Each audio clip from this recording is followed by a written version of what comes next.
নীরেন্দ্রনাথ চক্রবর্তী। অমলাকান্তি আমার বন্ধু। স্কুলে আমরা একসঙ্গে পড়তাম। রোজ দেরি করে ক্লাসে আসতো, পড়া পারত না। শব্দরূপ জিজ্ঞাসা করলে এমন অবাক হয়ে জানালার দিকে তাকিয়ে থাকতো যে দেখে ভারী কষ্ট হতো আমাদের।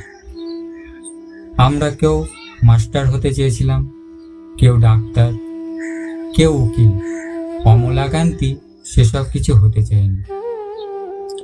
সে রোদ্দুর হতে চেয়েছিল। ক্ষান্ত বর্ষণ, কাক ডাকা বিকেলে সেই লাজুক রোদ্দুর। জাম আর জামরুলের পাতায় যা নাকি অল্প একটু হাসির মতো লেগে থাকে। আমরা কেউ মাস্টার হয়েছি, কেউ ডাক্তার, কেউ উকিল। অমলাকান্তি রোদ্দুর হতে পারেনি। সে এখন অন্ধকার একটা ছাপাখানায় কাজ করে।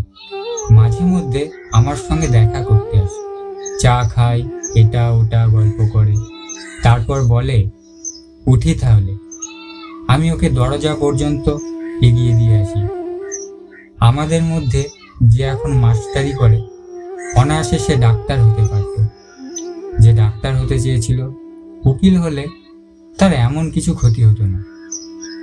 অথচ সকলেরই ইচ্ছা পূরণ হলো, এক অমলাকান্তি ছাড়া। অমলাকান্তি রোদ্দুর হতে পারেনি।